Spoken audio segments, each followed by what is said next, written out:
নবীজি বলেন আল বারাকাতু মা আকাবিরিকুম, যে তোমাদের আকাবিরদের পথ, তাদের সোহবতের মধ্যেই তোমাদের জন্য বরকত রয়েছে। কি বলেছে তোমার পীর, কি বলেছে আকাবির, এটা তুমি ছাড়ো, কোরআন হাদিস ধরো। কথাটা অনেক সুন্দর না? কি কথাটা অনেক সুন্দর না? যে আমরা কি ধরবো? কোরআন এবং হাদিস। কিন্তু আকাবির মানে বড় বড় আলেমরা কি বলে এটা দরকার নাই, তুমি কোরআন হাদিস ধরো। কথাটা কিন্তু শুনতে একেবারে সুন্দর লাগে, যে তুমি একেবারে খাঁটিটা গ্রহণ করো, তুমি কেন অচেতা গ্রহণ করবা, এই যে কথার অর্থ। চমৎকার একটা কাহিনী, একটা উদাহরণ আমাদের এই ইসলামী ইতিহাসে আছে। সেটা হলো, একদিন হজরতে আলী রাদিয়াল্লাহু তাআলা আনহু তিনি মিম্বারে উঠলেন বক্তব্য দেওয়ার জন্য।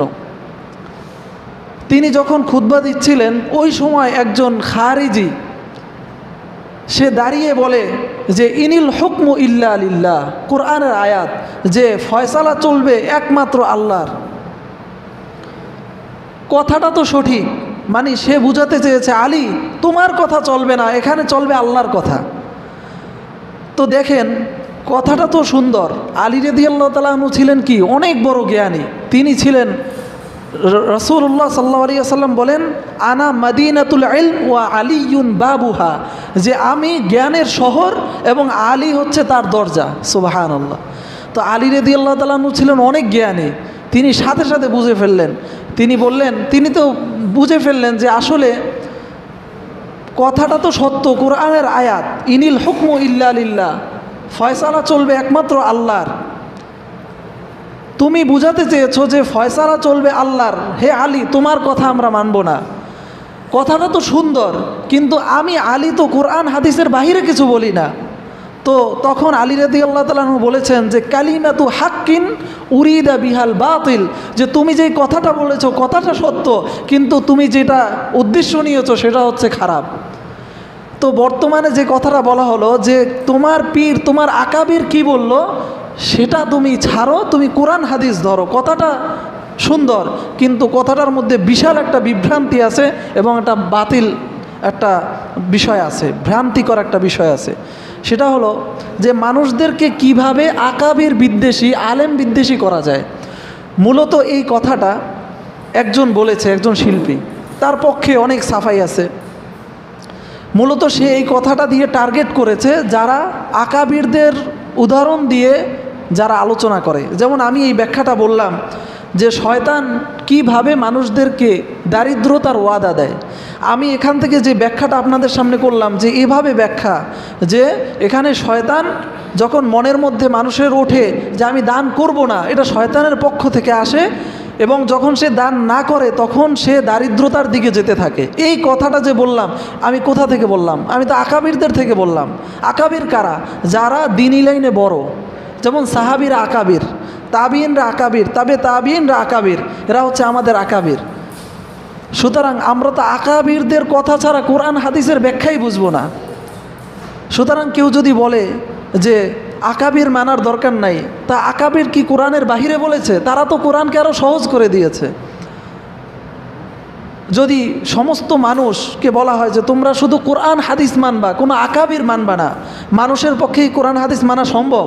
বলেন, আপনারা পারবেন কোরআন হাদিস পড়ে নিজে বুঝতে? তাহলে কাদের অনুসরণ করতে হবে? যেই সমস্ত আকাবিররা কোরআন হাদিস অনুযায়ী কথা বলে তাদেরই। এই জন্য শুধু সাধারণ মানুষের জন্য আকাবিরদের স্বাভাবিক অনুসরণই যথেষ্ট না, বরং ভালোভাবে অনুসরণ করতে হবে, যেন প্রত্যেকটা পদে পদে তারা কোরআন হাদিস অনুযায়ী তাদেরকে পরিপূর্ণ শিক্ষা দিতে পারে। যদি কোনো মানুষের আলেমদের সাথে সম্পর্ক না থাকে, দেখবেন অনেক মুসল্লি আছে যাদের আলেমদের সাথে সম্পর্ক নাই, সে তার মতো নামাজ পড়ে, আমার সামনে নিয়ে আসবেন, আমি তার প্রত্যেকটা পদে পদে 100 করে ভুল বের করে দিতে পারবো কোরআন হাদিস অনুযায়ী, শুধু আমার কথা না, ডাইরেক্ট কোরআন অনুযায়ী। এক পর্যায়ে দেখা যাবে যে তার ইমানই নাই, সে নামাজ পড়ে, কারণ সে তো কারো অনুসরণ করে না, তার মন মতো সে চলে, সে আলোচনা শুনে না, সে ওলামাদের সোহবতে যায় না, যার কারণে তার ভুল ভ্রান্তিগুলো তার চোখেও পড়ে না। তো মানুষ আকাবিরদের থেকে যদি দূরে চলে যায়, তার তো কোরআন হাদিস অনুযায়ী চলাই সম্ভব হবে না। এই জন্য দেখবেন অনেক দল আছে যারা এই স্লোগানটা দেয় যে তোমরা কোরআন এবং সহি হাদিস অনুযায়ী চলো, তোমরা কোরআন হাদিস অনুযায়ী চলো, দেখবেন অধিকাংশ তাদের আমল ঠিক নেই, তাদের নামাজের ঠিক নেই, তারা সুন্নত পড়ে না, তারা দাড়ি রাখে না, তারা তাহাজ্জুদ পড়তে পারে না। কারণ কি? কারণ আকাবিরদের সাথে তাদের সম্পর্ক নাই। তো সবচেয়ে সুন্দর একটা বিষয়, ইদানিং এই বিষয়টা নিয়ে অনেক আলোচনা হয়, এই জন্য মনে পড়লো যে কোরআনের তাফসির করতে গিয়ে যে আমরা যে তাফসিরটা করি এটা তো আকাবিরদের তাফসিরই। যদি কোনো তাফসির কোরআনের আয়াত কোরআনে না থাকে তাহলে হাদিস দেখতে হয়, হাদিসে যদি না থাকে তাহলে এটা সাহাবীদের কৌল দেখতে হয়, সাহাবীদের কৌলে যদি না থাকে তাহলে এর পরবর্তী মুফাসসিরদের কৌল দেখতে হয়। এইভাবে অনেকগুলো স্তর পার করে তারপর তাফসির করতে হয়। সুতরাং আকাবিররা কি বলেছে এটা যদি কেউ ছেড়ে দেয় তাহলে সে দিনের উপরেই চলা তার জন্য কি হয়ে যাবে? অসম্ভব হয়ে যাবে।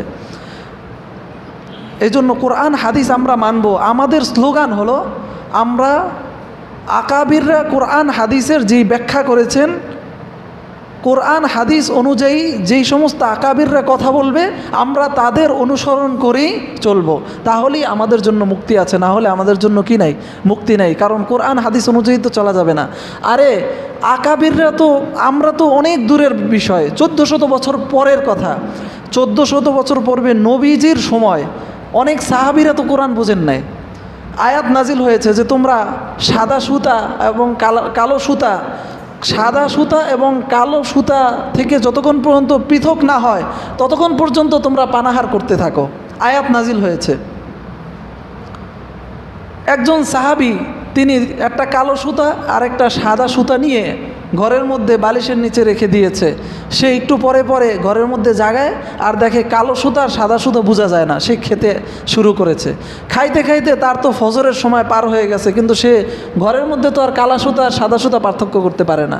নবীজির কাছে আসলেন, ইয়া রাসূলুল্লাহ, আল্লাহ তাআলা বললেন যে সাদা সুতা থেকে কালা সুতা যতক্ষণ পর্যন্ত পৃথক না করা যায় ততক্ষণ খাও। আমি তো খেলাম, কিন্তু আমি তো দেখলাম সকাল হয়ে গেছে। নবীজি বললেন যে আরে এই সাদা সুতা কালো সুতা ওইটা না, বরং এটা হলো যে যতক্ষণ পর্যন্ত শোবে সাদিক এবং শোবে কাজিবের কথা বলা হয়েছে, যে ওই যে শুভ্র আভা যাওয়ার পর যখন কালো আভা আসে ওই পর্যন্ত তোমরা খেতে পারবে। তো কোথায় সাদা সুতা? অথচ কোরআনের মধ্যে স্পষ্টভাবে খয়তুল আবিয়াদ ব্যবহার হয়েছে, যে সাদা সুতা। তো কোরআন হাদিস তো সাহাবীরা ওই সময় যারা কম বুঝতেন তারাও বুঝতেন না। তা আমরা 1400 বছর পর নিজে নিজে বোঝা সম্ভব? আরও বাঙালি, আমরা তো আরবিই জানি না। সুতরাং এই কথা যারা বলে যে তোমরা আকাবির পূজা ছাড়ো, আসলে তারা নিজেরাও তো আকাবির ছাড়া চলতে পারে না। মূলত এটা একটা বিদ্বেষ, যে ওলামাদের থেকে কিভাবে মানুষদেরকে পৃথক করা যায়।